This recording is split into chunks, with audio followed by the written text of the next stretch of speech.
Hey you, welcome to the Dating Chat, a space designed to help you move beyond assumptions and guesswork, so you can date and love with clarity and confidence. I'm your host, T. Today, we're diving into relationship communication, but from a completely different angle. We often think communication is just about the words we choose, but it's actually so much more. It's about how you show up, how you read the room, and how you truly connect with the person in front of you. My guest today is Sandy Gerber. Sandy is an expert in emotional intelligence and the creator of the Emotional Magnets framework.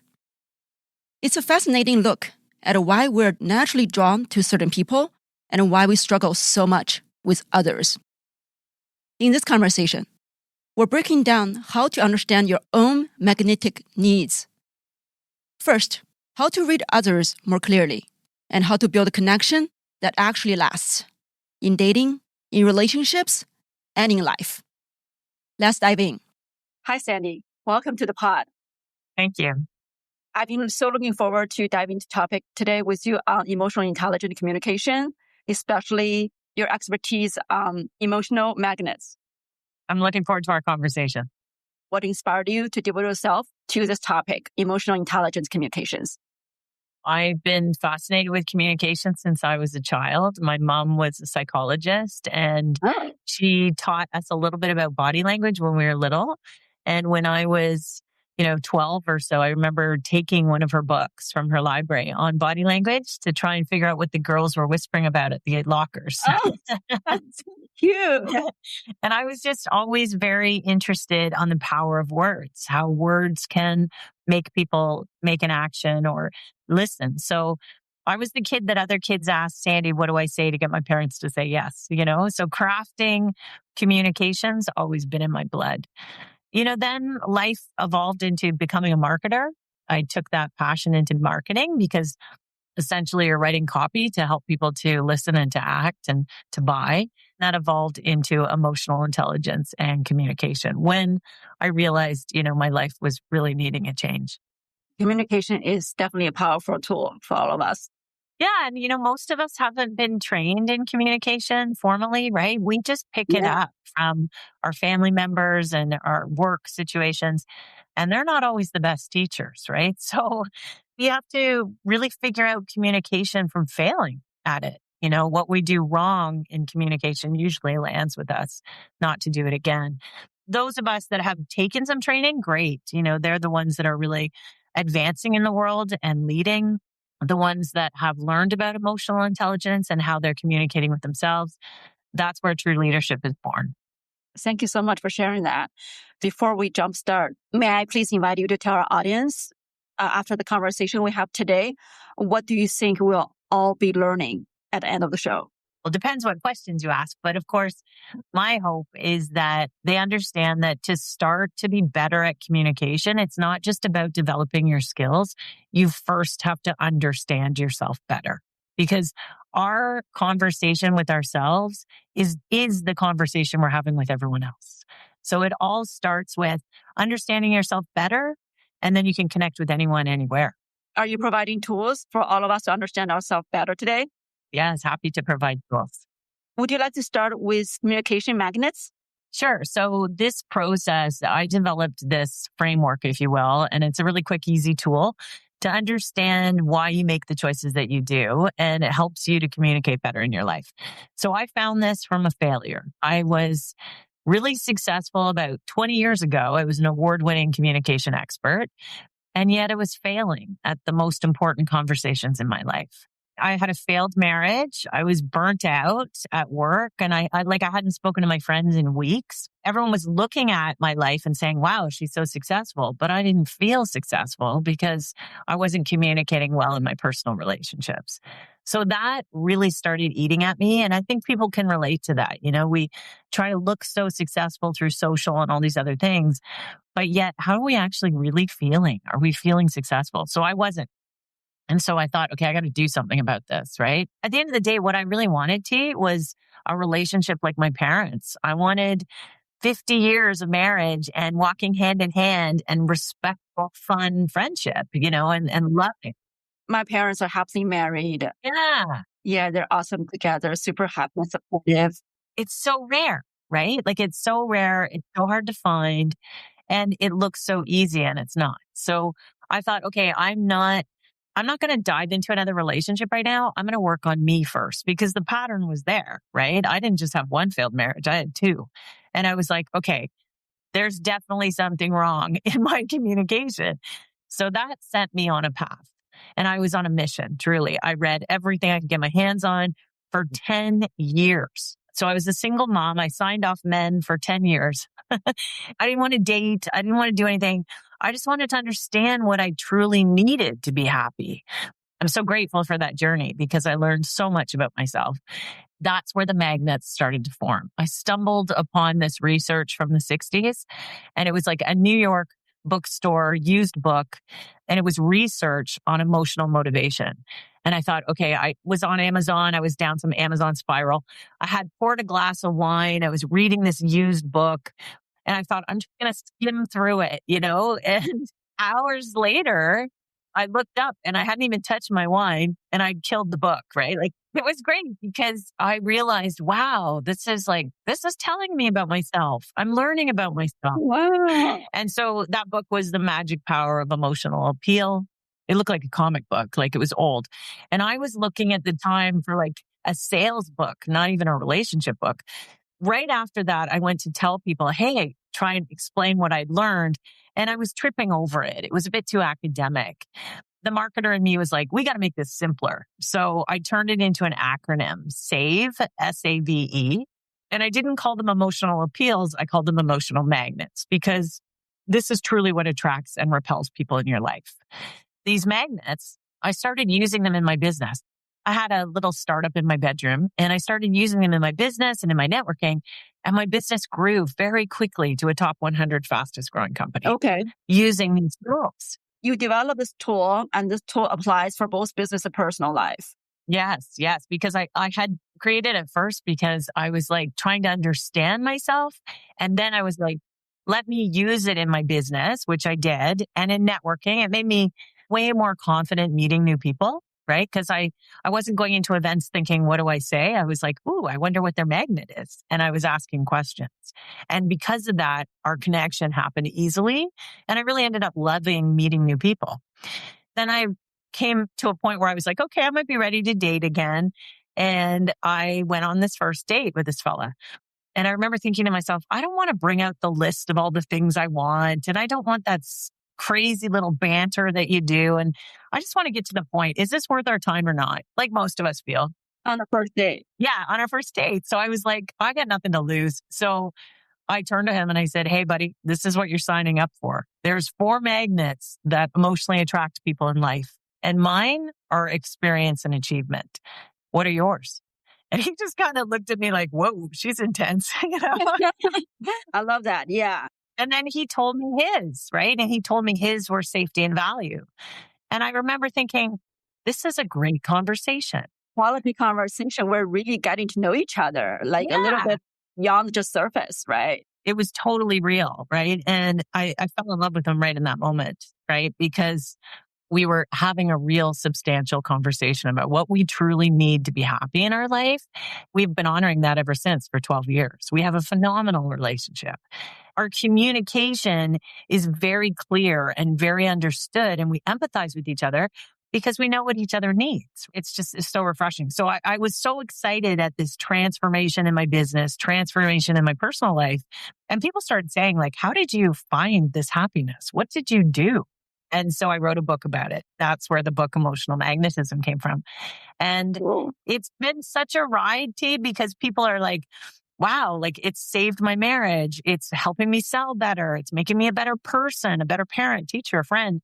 That's just so wonderful to hear because I feel like that book found me. Like that's the reason I'm here, is to share that information with people and to recognize that it's really about you understanding yourself first and then sharing that with people because it gives you the permission to just be you, be who you are and tell people what you need and communicate from a truthful place and you'll have that connection.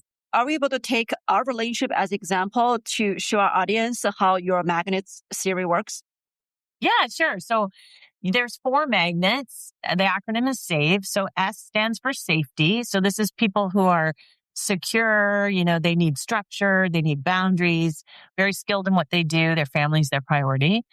A stands for achievement. So that's definitely me, setting goals, smashing the goals, needing recognition, giving opinion. These are thought leaders. These are people that really want to make an achievement. And then you have value. And so those are people that are motivated by worth, by growth, by significance. They are really focused on their return on their time, money, and potential. And then you have experience, another one of mine, which is basically people who want to innovate. They love change. They love new. They're the one that's asking for karaoke on a Tuesday. These are the people that really want to have a new experience. So when you think about yourself, T, what magnet do you think you are? Like when you make your choices in your personal and professional life, you'll know because that final decision is either grounded in safety, achievement, value, or experience. What do you think you are? Safety, achievement, value, or experience? Experience and achievement, I think. Yeah. So what happens there is that when you are coming up against a decision, let's say like you're going to go buy a car, right? And so you want to buy a car. Experience, you're like, what's it like to ride in that car, to drive that car? What does it feel like? Where can I take it? And achievement, you're like, do I look good in this car? How does it make it look like I'm doing well? What kind of brand is it? And there's nothing wrong with that. It's just who you are and how you're made up. And that second part you mentioned is part of my achievement mindset. Yes, it is. Yeah. It's important to people who are achievement that, they're recognized for their efforts. That's just how they're made up. It's what fuels them, right? And these things are developed as early as 6 years of age, right? It's based on your upbringing. It's based on what you've gone through, seasons of your life. So basically, SAVE, this method is for me to understand myself better. First, to understand why you make the choices that you do, and then explain that to people in your life. Look, what I need emotionally to be happy in this life is achievement and experience. And they then learn more about you and empathize. So I'll give you an example. My husband and I were ordering dinner one night, right? And so it was just takeout. I pulled out my app and I'm scrolling through and I'm looking for his emotional magnet is safety. So I'm looking for something in his comfort zone. Like he always orders the same thing, right? He never orders anything new because he's safety. So I'm looking for it and I see, burritos. Okay, yeah, he loves those. Hey, love, how about Chipotle? Do you want that, right? And he says, oh, no, I can't do that. I was like, well, why? And he's like, well, it's 3 blocks away, Sandy. And I was like, but like you love their burritos. And he's like, I do. He couldn't validate that expense of that delivery that's only 3 blocks away because his other emotional magnet is value. I see. So these are the types of fights that we have with our partners or that where we're looking at them going, you are weird, or what is your problem? Sounds like the magnet explains all the behaviors. It does. And then, I turn to him later. I'm like, okay, yeah, your value and safety. I get it. How far does it have to be for us to have this delivered? Right. And he's like 5 blocks. So I just look further down, order from 6 blocks away. That's funny.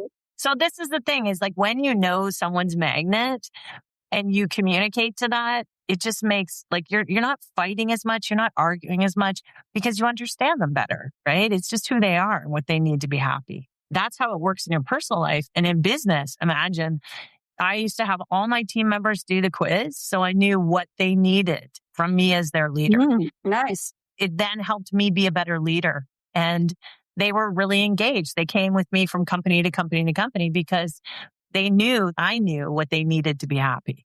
So, if I had a team member who's driven by achievement and I reschedule that performance review, they're going to be very upset, right? Because that's what they need. They need that recognition.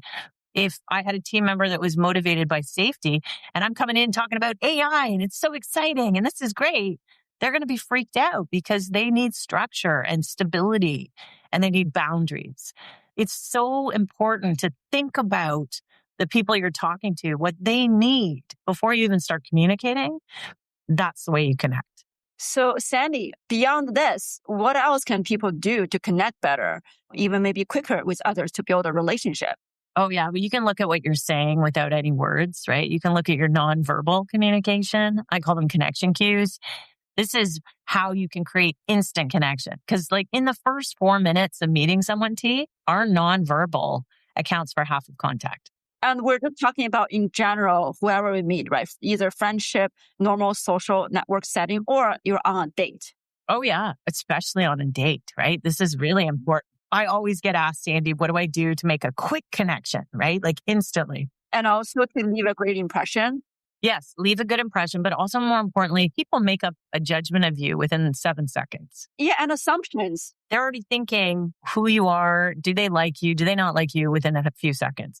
So what you can do is immediately look at how a person is gesturing or positioning themselves, and you can mirror that activity. It's called mirroring. Oh, you know what? I heard of that theory, and it makes other people feel you are in same world. You have same languages. You think same things. If they are leaning forward, you lean forward. If their arms are crossed, cross your arms. If their tone is low, lower your tone. Because what that does, it creates a subconscious connection that you're similar. And we like people who are like us. I like that.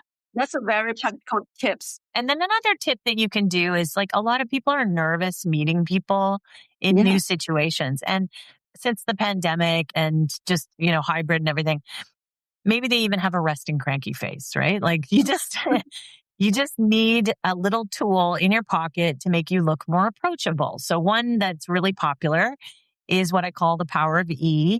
You're going to shape your face like you're saying the letter E, right? So you can do it with me. Yeah, perfect.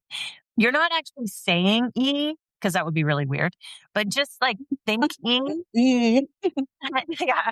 And what happens is you end up looking more approachable, more friendly, more trustworthy. I always tell people, go and look in the mirror and don't smile and see what people would think of you with your resting cranky face. Same logic about, smile at everybody, right? Yeah.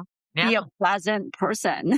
Yeah. Like you walk into an event, people are nervous. If you even think of E in your head, you're thinking about that and not, are they judging me on my outfit and my whatever, Some people have said, it's a little weird, Sandy saying E. And I'm like, then think money because that's what you're attracting if you look more approachable, So that's one way to do it. I think also really being aware of how your words are landing with people. We're not aware of that either. See what they're doing when you talk. Are they open and receptive? Are they closed?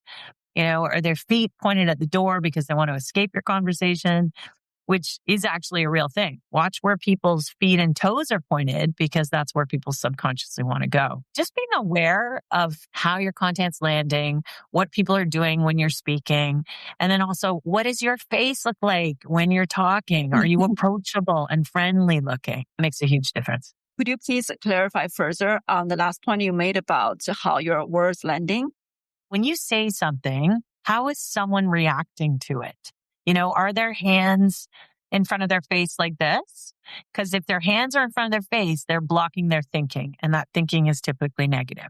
We're so focused on saying stuff that we're not focused on how it's landing with people. And if we pay attention to that, you can actually really address your conversation, change it, ask a question. Hey, I'm just checking in. You see someone put their hand or finger over their mouth. Stop talking and ask a question. Hey, I'm just checking in. Do you have any questions for me? Is this making sense? Because they'll be like, oh, yeah, okay, yeah. And then you're back into that connection. I like that. It's like a reflection, like, what I'm saying, is that receptive to the other person? Does that make sense to the other person? Is that pleasant to hear for the other person? Right? It's about connection. And if somewhere along the line, we've forgotten that. I think maybe with social and everything that's been going on with tech, we just speak to get our point across. It's really actually about connection. Is this message landing with you? And what are they doing when I speak? Are you creating the space to let them process and also reflect back what you're saying? It's a mindful choice. So what are some good examples, Sandy, you could provide, like in your experience, like people are constantly doing that blocks connection in social setting or on date that are not even aware of it? A lot of it is in how they're holding their body language. Are they blocking connection by sitting with their arms crossed? Do they have their face blocked? There's a bunch of things that they can do that we don't even know we're doing it. Echoes back to your suggestions made earlier about mirroring. Yeah, mirroring is the quickest way to build connection with someone. So really paying attention to how they're seated, how they're holding their body. If someone's tone is high or low, it's really good to copy that because it feels like you have a connection. It's really gender fluid here, basically, because it's really about your positioning in your body and how you're perceived. T, it's really about paying attention to what someone's doing when they're talking and mirroring that, or just giving them the space so that they feel comfortable to share what they feel. I do sense that through our conversation for the past 10 minutes, when you're talking about in social setting and on date, how do we nurture connections better? Core concept is paying attention. Definitely. And we haven't really been taught that. I imagine, paying attention is such a natural thing to do, but I guess when we're not at present, often we don't even think about that. Yeah, we have this mental playlist going on in our head every day. We do. Right? It's looping and it's really, we're not even really choosing our thoughts. They're just happening. They're just happening. Yes. When we actually pay attention to our thoughts, then we can actually do something about that, right? So that's really emotional intelligence at the core, being aware of what you're thinking, being aware of how you're acting and how you're feeling. It's the ability to understand, notice, and be able to manage your emotions. So Sandy, aside from all the tips you just shared so far, is there anything else you could share to help someone who has been intentional to improve their communication skills, but have not gone so far? Yeah. So I think you need to look at what you're doing before you speak. This is the biggest piece. I could share a story with you. When I was early in my career, I was asked to present at a board meeting. And I was excited because I'd never done that before. And also really nervous because it was a big group of people. Totally. Yeah. You've been in a meeting like that before where you've been a little nervous?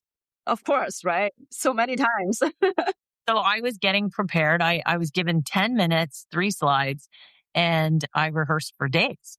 And so I get started and I'm jittery and nervous. And the CFO cuts me off and starts asking me what if questions, fast, one after the other. And I don't know what you would do in that situation, but I was so nervous and I panicked. I didn't know what to do. So I just did the worst thing you could possibly do in that situation. And I made up answers. Oh, wow. That sounds terrible. And it was because it made me look unprofessional. And I just wanted that experience to end so quickly that I just did what I could to get out of there. What I didn't have in that situation was a tool to use in my pocket to regulate me, to regulate my emotions. Over the years, I've worked through emotional intelligence and communication, and I developed this little tool that you can use. And I think everybody, once they hear this, they apply it because it's so simple. We just never been taught. Please share with us. The first thing I could have done in that situation is I could have noticed and located where that emotion was in my body. See, my face was bright red. I get really red when I'm upset. My hands were tight. My jaw was clenched. So noticing and locating where that emotion is in your body is step number 1. Because we all feel emotion in our body before our mind even registers. You're still just going, oh, my face is hot. My jaw is clenched. So you're just noticing that. And that brings you right back into the present moment. And then step 2 is what you just said, T. It's noticing and naming what you're feeling. So when you name what you're feeling, this is where neuroscience comes in, because the neuroscientists at UCLA call it affect labeling. When you name what you're feeling, so I feel frustrated, I feel overwhelmed, your amygdala, the activity in your brain, that little panic button, that activity calms down by 50% just by naming your emotion. What I should have said to myself is, I feel embarrassed, I feel fear. And that would have calmed my nervous system down just like that. I can see during that process, you had this internal conversation. You were not reacting to anything. You had that moment to yourself. Even just 3 seconds, I think is valuable. That's the part where you're actually training your brain how to process emotion, right? So I'm feeling frustrated. So it's in my face. I'm feeling frustrated. I'm feeling fear. And then the most important thing is what I call an EQ breath. It's a 7-second breath. Now, most of us have been told, just breathe, just pause. Have you been told that? I've heard of that, but maybe I've also heard of 7 seconds breath or 5 seconds breath. It's more like, pausing, taking time and breathing out with space. Yeah. This is the one where I found I was doing a lot of Kundalini yoga and it was helping me with regulation. 3 seconds in through the nose quietly and 4 seconds out through the mouth quietly. And the key is quiet, because if it's not quiet, you're in another whole conversation. In the meantime, your CFO is still waiting for your answer right now. Yeah, but that's okay, because basically this is the thing. People are scared to pause, and it's okay to pause. It's totally okay to pause. Yes. Even on a big stage, giving a speech to 100 people, it's okay to pause, and pause is powerful. Especially on a stage, yeah. If you think about the leaders that you admire in your life, those people pause before they speak. What exactly happened after you did this 7 seconds breath? I felt the heat in my face and in my jaw. I named the feeling, so I was feeling fear. And then I took the 7-second breath, 3 seconds in, 4 seconds out. And that space gave me the opportunity to choose my words. And I turned back and say, thanks for asking. I'll get back to you on that. Oh, that's great. Yeah. Instead of making up answers. Those 8 words would have given me my dignity. That's the power of this tool, is that it's something that we've never been trained in, and we need to keep training ourselves to do that. When you name, your feeling, you locate it, and you do that breath, now you're in control of your emotions and you can choose to respond. And, it's really interesting, because once you start doing this, you model it for other people and they start doing it too. It sounds a very easy to adapt tool. Would you mind just repeating? This is 3-step process, right? Yes. So step 1 is to locate the feeling, the emotion in your body. Step 2 is to name that feeling specifically. And then step 3 is to take the EQ breath, 3 seconds in and 4 seconds out. Regulating our emotions, such a journey and learning process for all of us, right? And we often learn through our relationships and hoping in the next relationship we'll do better. But often I think it's really hard though, especially when we feel activated, right? In big conflict, in a heated conversation. Like in those moments, what is the first step to take to really regulate our emotions effectively? The first thing that you want to do is do what I just said, right? So first, whoa, I'm getting triggered here. We all know to say that to ourselves, but we don't know what that means. When you all of a sudden, whoa, that's upsetting me. I'm feeling that in my gut. I'm feeling it in my shoulders. What am I actually feeling? Because we are thinking while someone's speaking. So you do that first. And then the most important thing to do is to share what you're feeling with that person. So the 3 steps you shared not only applies in a social setting like conference room, but also importantly in a relationship scenario where you may be having a difficult conversation with your partner. Yes, 100%. Because those are when it's more difficult than ever, right? Yeah, that is the most challenging. What I call necessary conversations, right? Necessary conversations, many of us will think in our mind for days what to say. But the easiest way and the most effective way to have those conversations is to start with 2 words. I feel blank. I feel blank. Because what happens is the other person doesn't get defensive. Usually we're like, you did this and you did that and I feel this. But if you just start with, hey, I want to share something with you. I feel frustrated, that this has happened. The person's curious. When you start sharing about your feelings, it's not in a place of accusation or assumption, and easy to receive empathy from your partner. That's right. I would say after I share my own feelings, I would, give an opportunity to my partner. It's like, what do you think of this? How did you feel? How did I make you feel? I would love to know that. That's the most important thing. And then you tell them, so let's say you have a problem.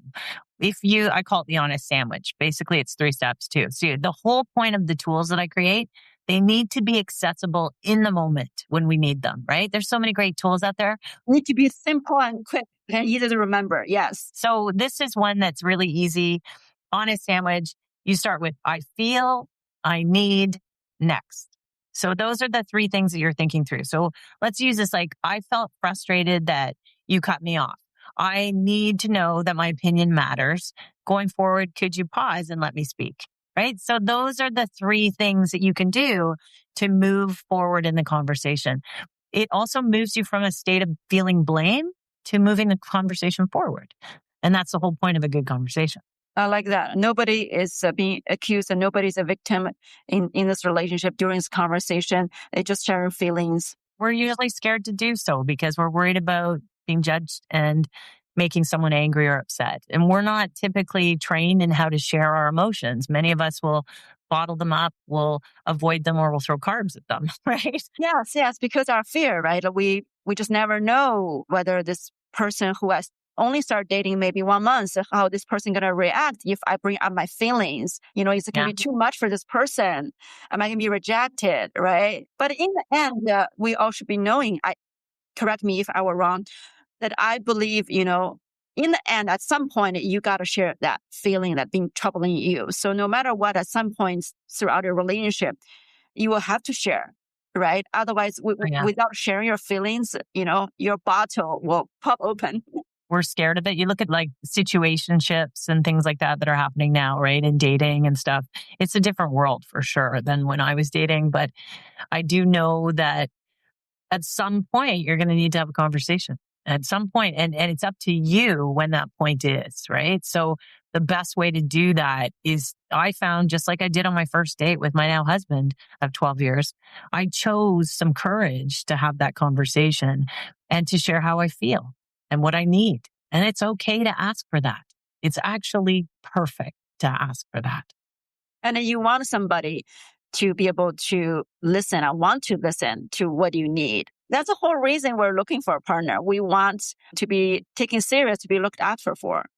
That's right. That's what true partnership is, right? It's about feeling that connection. And I also think that relationships, they don't just go sour, they drift, right? What happens is people stop treating each other with that level of connection that they first did. Like, my husband comes home from work or I come home from work, we get up, we go to the front door. We greet them because they're special. And we still do that 12 years later. So we want to make sure that we keep that connection intact. We need to honor the people in our lives and treat them with the same amount of connection that we had from the very beginning of the relationship. I love that message. Thank you for that. Well, it wasn't an easy lesson to learn either. I've learned a lot from you today already through this conversation. Is there other things you want to share at the end of a conversation today to our audience? I would invite your listeners to really take a good look at themselves, understand what it is that motivates them, what they need, and have some courage to share that with the people in their life. If anybody is interested in connect with you, where can they find you? So they can find me at sandygerber.com. I also have a podcast, Magnetic Communication. And that is really unique because every week on Tuesday, it's just a 10-minute podcast where I share a tool with you every week. I was just nominated for a Women's Podcasters Award for it in mindset and mental health. So, oh, wow. Congratulations, Sandy. Yeah, thank you. It means a lot to me because it means it's helping people to communicate better. So good to have you today, Sandy. Thank you so much for our conversation, T. All my best. If there's one thing to take away from my talk with Sandy today, it's this. Better communication doesn't start with what you say. It starts with how well you understand yourself. The way you speak to yourself determines how you show up for everyone else. So, take a moment today to reflect. What's driving you? What do you actually need in a relationship, and are you communicating that clearly? Here is my challenge for you. Identify that one most critical thing you need from a partner and communicate that to them this week. Use this technique we discussed today and see how the energy shifts. I truly wish you success with that conversation. If this episode resonated with you, please hit subscribe, leave a rating or review, and share it with someone you know who is navigating communication hurdles right now. To explore more of Sandy's work and find your own emotional magnets, check out the links in the show notes. Thank you again for tuning in to this episode of The Dating Chit. I'm your host, Tonglek Liu, aka T. Until next time, keep showing up, stay kind, stay curious, and never settle for less than the love you truly deserve. See you in the next episode.